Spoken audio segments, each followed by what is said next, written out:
Pé mesmo, se quiser, Mateus, capítulo 6.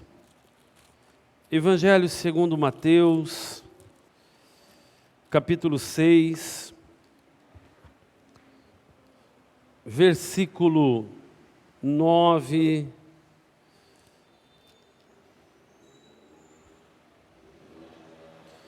Capítulo 6, a partir do versículo 9. Essa é a oração que o Senhor nos ensinou. Obrigado.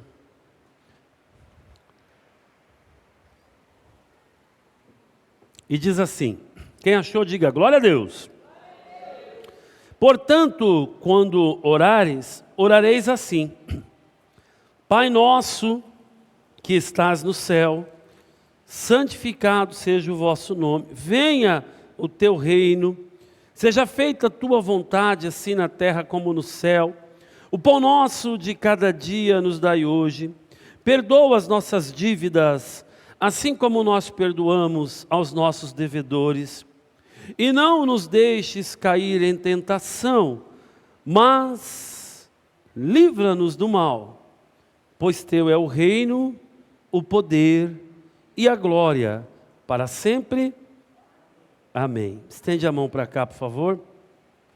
Maravilhoso e eterno Pai, nós já oramos, já entregamos a Ti o nosso louvor, já entregamos a Ti a nossa adoração, a nossa gratidão, e agora pedimos, Senhor, para que sejamos ainda mais gratos. Fala conosco, fala através deste Teu vaso, apesar de mim. Fala, Senhor, com a Tua igreja, como o Senhor já falou comigo e tem falado nesses últimos dias, no nome que é sobre todo nome, o nome de Jesus. Amém e amém. Amém? Pode sentar. Eu já falei e já preguei sobre a oração do Pai Nosso em muitas ocasiões, e eu sempre que falo e que prego sobre o Pai Nosso, eu digo que a oração do Pai Nosso é um modelo. As pessoas têm o hábito de, o próprio Senhor diz, quando orares, não façam e não usem de vãs, o quê? Repetições. Mas por incrível que pareça, a oração do Pai Nosso é uma repetição, e às vezes a pessoa ora repetindo, mas ela é um modelo. Quem já viu modelo de contrato? De qualquer tipo, contrato de locação, que mais tem? Eu quero alugar minha casa, tem lá um modelo, aí tem as cláusulas e você pode acrescentar, diminuir, substituir, colocar o nome da pessoa, o teu, ou se você está fazendo para alguém, o de outra pessoa, a data você escolhe. É assim não? O período, então você vai o quê? Substituindo. Senhor, perdoa as minhas ofensas. É só isso? Quais ofensas? É para substituir, é para você dizer, porque a gente tem esse hábito, orei o Pai Nosso, está tudo certo. Não, pecado tem nome. Então você vai orar a oração do Pai, orei a oração do Pai Nosso, agora está tudo certo, mas você deu nome para aquilo que você está orando, porque já que é o modelo, você tem que substituir. Senhor, eu pequei contra a minha esposa, dá o nome, eu pequei contra ela. Senhor, perdoa, e vai lá e pede perdão. Senhor, eu fui desobediente ao Senhor, quando o Senhor me pediu, dá nome para o que fez. É um modelo. Quando na parte da oração é para glorificar a Deus, porque não é? É um exemplo, é uma instrução. Pai nosso que estás no céu, é reconhecer que o Senhor está lá e nós estamos aqui. Senhor, Tu que está acima de todas as coisas, Tu que está sentado no Teu trono, aí no Teu reino, e eu que sou tão pequeno, estou aqui embaixo. Você pode substituir por coisas assim. Mas eu não quero falar sobre a oração do Pai Nosso, eu acho que você já entendeu, amém? Eu quero falar sobre livra-nos do mal. Hoje é culto de libertação. Quando o Senhor ensina a orar, e ensinando Ele diz, vocês dirão assim. Quando orares, vocês dirão assim. Vai substituir. Senhor, não nos deixes, o quê? Cair em tentação. Está tendo uma tentação? Dá o nome. Qual é, o que é que tem tentado você? A desobedecer a Deus.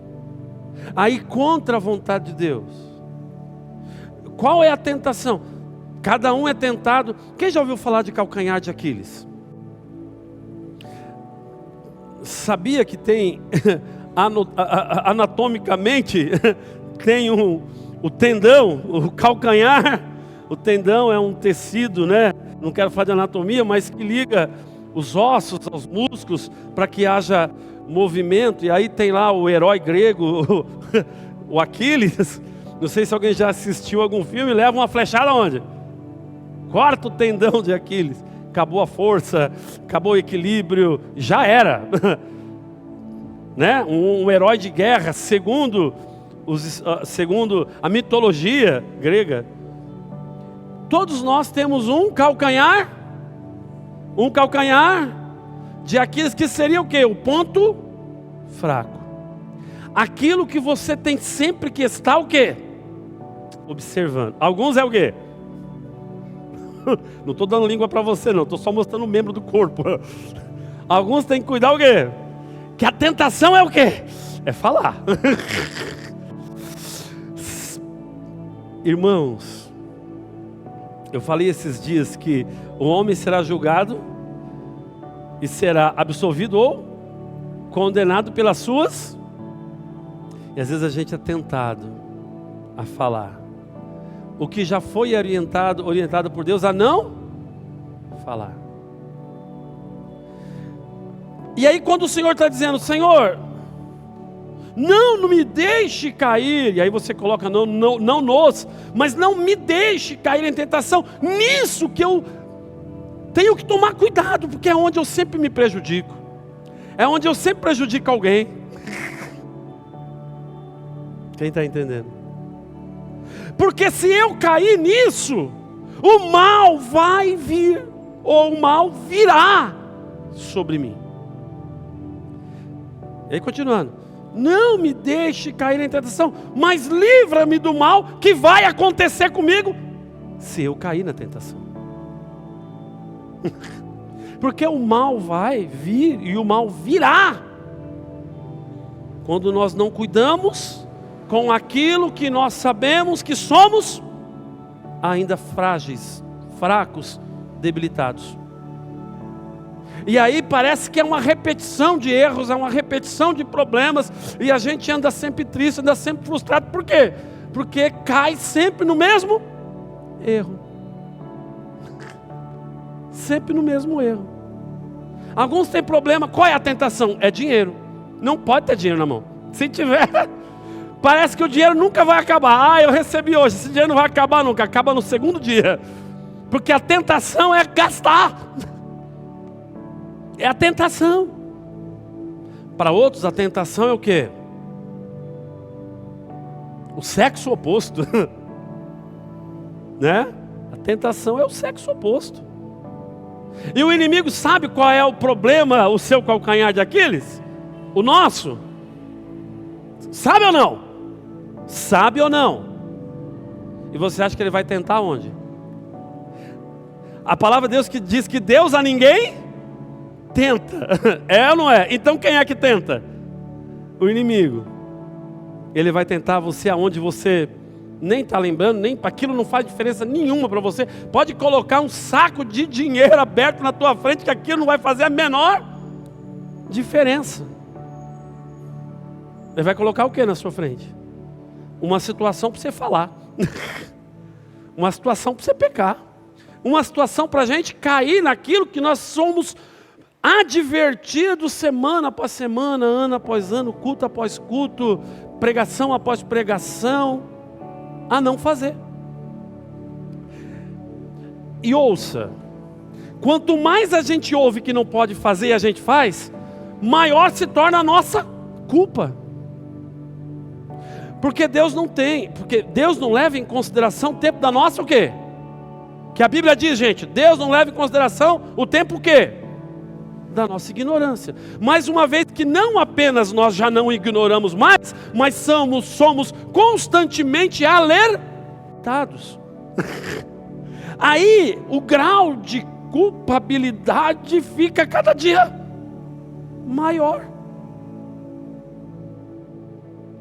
E aí por causa de uma coisa a gente sente, parece que tem uma âncora enganchada aqui atrás da gente, segurando, amarrando, impedindo de avançar. Por quê? Porque cedeu à tentação.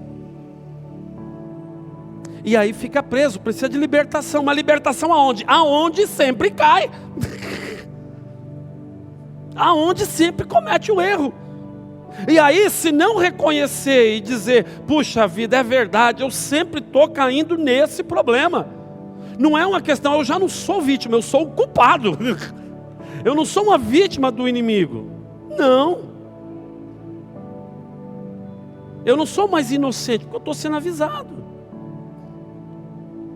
E aí a palavra do Senhor diz, depois que ele fala, Senhor, não nos deixe cair em tentação, mas livra-nos do mal, que vai vir sobre nós por causa dessa tentação. Pois teu é o quê? O reino, o poder e a glória. Muito bem. Só que o Senhor Jesus, lá no Evangelho de São Lucas, diz que o reino dele está aonde? Faz assim com o dedo. Dentro de nós. O Senhor Jesus diz que o reino dele está onde? Aonde? Não nos deixe cair em tentação, mas livra-nos do mal, porque teu é o reino. É como se você estivesse dizendo, porque eu sou teu, Senhor, o teu reino está dentro de mim. Se o seu reino está dentro de mim, então não me deixe cair.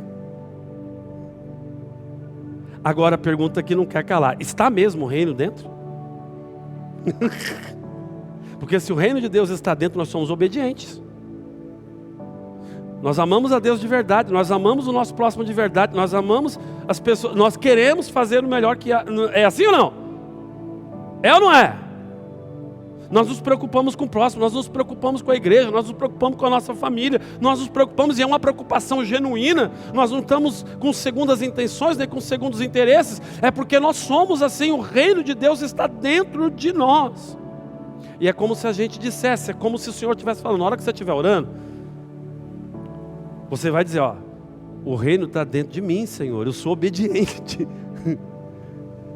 Eu deixei o teu reino fazer habitação dentro de mim, Senhor. Então não deixa o mal, não deixa a tentação vir. Porque não é apenas o teu reino, mas também o poder. Que é teu. Só que Efésios diz o quê? O poder que opera em nós. Segundo, Deus fará as coisas segundo o poder que opera em nós. Então, se há poder operante de Deus, se o reino de Deus está em nós, se nós temos buscado a Deus a ponto de poder dizer que o poder pertence a Ele, mas está em nós, porque o próprio Senhor Jesus disse, fareis as obras que eu faço e maiores ainda fareis. Então se o poder do Senhor, Senhor, eu tenho buscado o teu poder, eu tenho agido segundo o teu poder, eu tenho pregado a tua palavra, eu tenho orado pelas pessoas, eu tenho utilizado as armas espirituais que o Senhor tem me dado, e o Senhor tem visto isso. Senhor, me livra da tentação. porque ela é mais forte do que eu. Quando eu vejo, eu já falei de novo. Quando eu vejo, eu já gastei de novo. Quando eu vejo, eu já cedi de novo.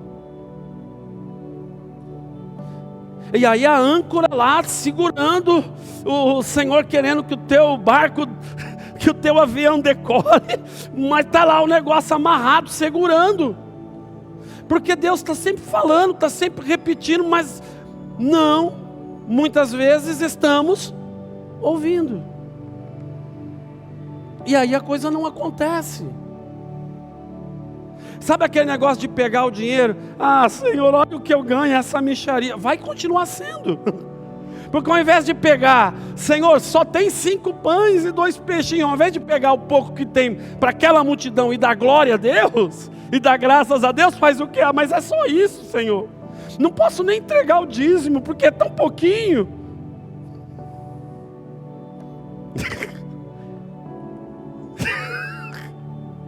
Aí vai lá o que está lá em Ageu, né? Já era pouco, e o pouco que veio para a tua mão, eu assoprei, e acabou. É como se colocasse no saquetel, diz Ageu, sem fundo. A gente tem que tomar muito cuidado. A gente tem que falar para Deus, Senhor, puxa, o teu reino está em nós. Livra-me do mal. Mas se porventura o mal tiver chegado, pastor, você está falando que eu estou vivendo, tem uma âncora, e eu já sei, eu preciso parar, eu preciso realmente me libertar disso que eu falo, me libertar disso que eu faço, me libertar dessa, eu preciso mesmo. Mas e agora? A âncora já está lá, não consigo tirar. Davi, quando escreveu o Salmo 51, acho que não tinha uma âncora, não, tinha uma dúzia agarrada nele com corrente. Ele escreveu o Salmo logo depois de ter, imagino eu, né, porque foi depois, mas não sei se foi logo depois, não estava lá, né? Mas o próprio Salmo diz que foi escrito depois que ele pecou contra Deus com Batseba. Ele matou, e a palavra de Deus diz que ele matou Urias pela espada dos inimigos, não é isso? Vamos ver o que está no Salmo 51.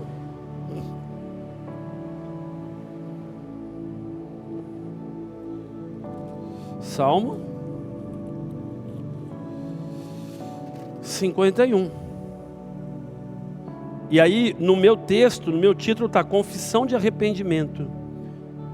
Compadeça-te de mim, ó Deus, segundo a tua benignidade, e segundo a multidão das tuas misericórdias, apaga as minhas transgressões.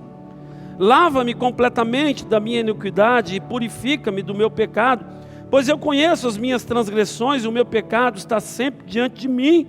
Pequei contra ti somente, fiz o que é mal perante os teus olhos, de maneira que serás tido por justo no teu falar e puro no teu julgar. Eu nasci em iniquidade, em pecado me concedeu minha mãe. Eis que te comprazes, na verdade, no íntimo e no recôndito, me faz conhecer a sabedoria. Olha o que ele diz, eis que te comprazes da verdade. É como se ele estivesse dizendo, eu sei que o Senhor quer que eu reconheça o meu erro. Eu não vou esconder a verdade do Senhor, eu errei mesmo. E eu sei que o Senhor se agrada de quem reconhece que está errado. Não fica colocando a culpa nos outros, o culpado sou eu. E aí ele diz, purifica-me com isopo. Quem sabe o que é isopo? É uma planta, né? Uma raiz que vai lá, molha na água. Purifica-me, era como fala? Um ato que eles faziam. Não encontrei palavra melhor, desculpe. Faze-me ouvir júbilo e alegria, para que exultem os ossos que tu esmagaste. Renove o rosto dos meus pecados e apaga todas as minhas iniquidades. Cria em mim, ó Deus, um coração puro e renova dentro de mim um espírito inabalável.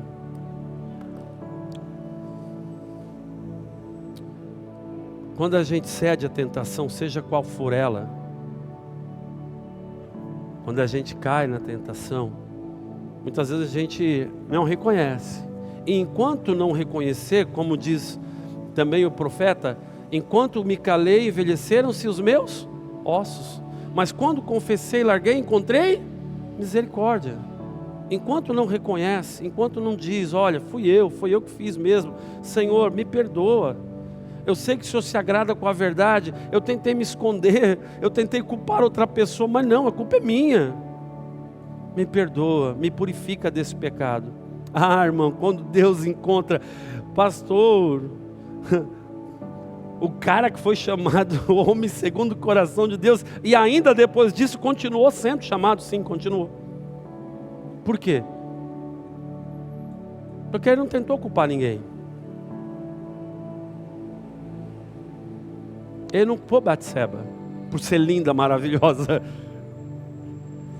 que nem deveria estar nua ao ar livre, diga-se de passagem, né? No mínimo ela foi negligente.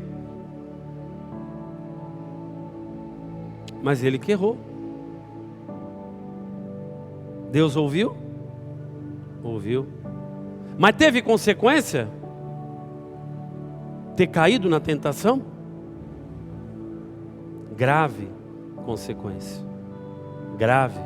Perdeu um filho. Irmãos, cair em tentação às vezes trazem consequências muito graves, principalmente quando a gente está sendo lembrado o tempo todo. Porque Deus é Deus de misericórdia. Ou não é? E Ele sempre vai nos lembrar daquilo que... Por quê? Porque Ele quer sempre nos dar a chance de arrependimento. Se você ouvir, ou se você ler a história dos Hebreus, contada por Flávio Joséfo, tem um trecho em que Flávio Joséfo é o maior historiador dos Hebreus, e que foi sacerdote, que usou das armas, como ele mesmo relata. Ele reconhece que antes de Tito invadir Jerusalém, e ele chama de Tito aquele nobre príncipe, porque é assim que ele se refere a Tito. Ele diz, aquele nobre, ele esperou para ver se o povo o quê? Se arrependia e não precisasse fazer o quê? Invadir. Mas o povo não se arrependeu. E aí veio a consequência. Eu acho que Flávio Joséfo, que estava lá e que contou a história, não mentiu. Né? E às vezes Deus está sempre esperando a gente reconhecer, para tirar a âncora, para deixar a gente decolar. Então quem nos ouve aqui através da live tem que entender que Deus quer nos dar oportunidade. E se o Senhor sentir honestidade verdadeira no nosso coração e perceber um verdadeiro arrependimento, Ele vai nos socorrer e vai nos libertar. Pedir ao Senhor para nos livrar do mal é pedir por livramento para que o mal não nos alcance. Senhor, livra para que o mal não me alcance, para que eu não ceda, para que eu não caia. Amém? Mas é também pedir ao Senhor para nos livrar do mal, é pedir por libertação caso o mal já tenha nos alcançado, caso nós já tenhamos o quê? Cedido e caído em tentação. Muitas pessoas nos nossos dias e nos nossos tempos, e muitos infelizmente dentro da igreja, não entendeu ainda que enquanto não colocar Deus e a sua justiça em primeiro lugar, já cedeu a tentação. Quando cede a tentação de dar mais importância ao trabalho e ao dinheiro do que as coisas de Deus em primeiro lugar, já caiu em tentação. Enquanto a gente não reconhece que está colocando a família em primeiro lugar, pastor, você está dizendo que a família não tem lugar de prioridade? Claro que eu não estou dizendo isso, ao contrário, a família tem lugar de prioridade na nossa vida e tem que ter, só não pode estar antes de Deus. Tem gente que não reconhece, que já caiu na tentação de priorizar a família antes de priorizar o reino de Deus.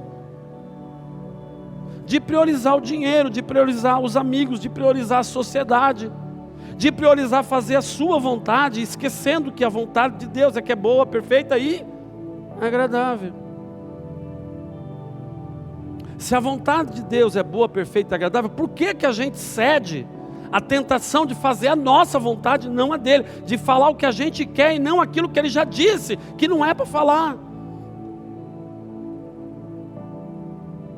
Enquanto a gente não reconhecer que precisa mudar, a âncora não vai sair. Nós não vamos nos sentir libertos. A gente vai estar fazendo as coisas, mas vai estar sempre se sentindo amarrado, preso.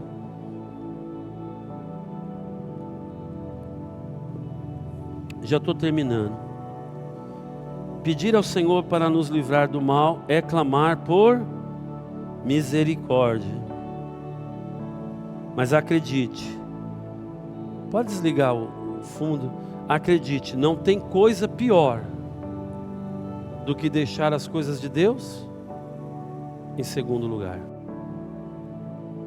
Não tem coisa pior, porque aí nós já caímos na tentação de priorizar as nossas coisas.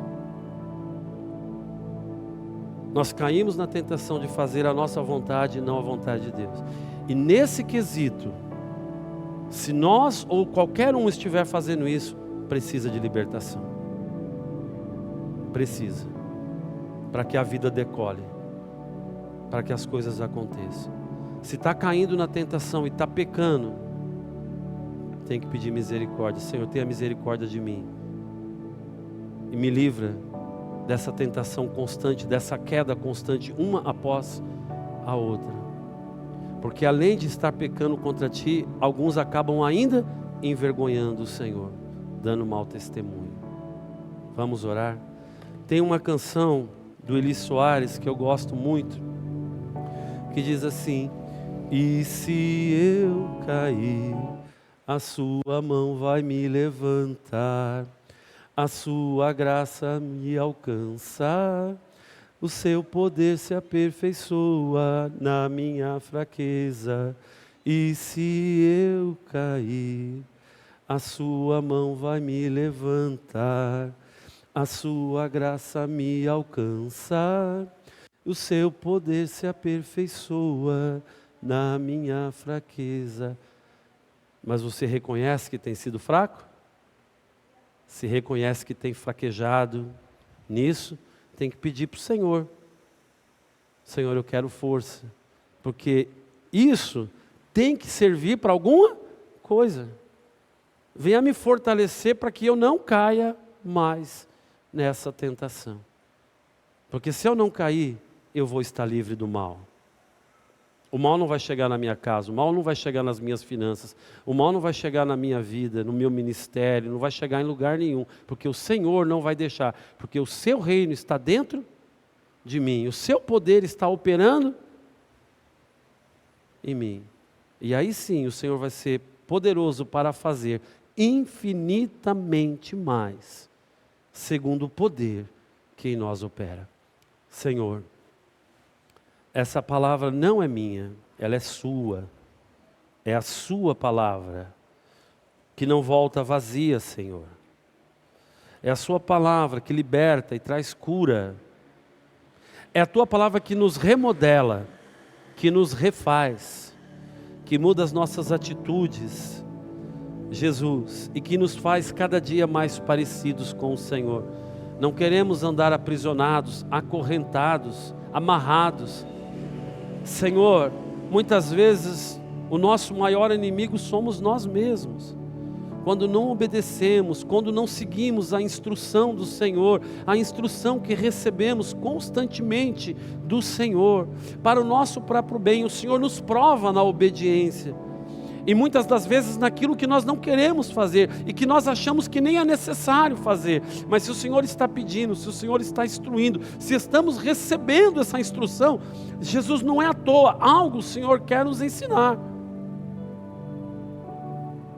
E por mais simples que muitas vezes sejam os seus ensinamentos, eles são tremendamente importantes. O Senhor não nos pede nada, Senhor, que não seja importante para o nosso próprio bem. ajuda-nos, fortaleça-nos, liberta-nos para a glória do Teu nome. Liberta aquele que nos assiste ou que nos assistirá amanhã, mais tarde, daqui uns dias ou semanas. Senhor, dá força para se libertar, para a glória do Teu nome. O Senhor já nos libertou com o Teu sacrifício. Agora nós é que devemos nos desvencilhar das amarras que nós mesmos muitas vezes colocamos sobre nós. Dá-nos inteligência, sabedoria, bom ânimo, no nome santo e eterno de Jesus. Amém e amém, Jesus. Amém?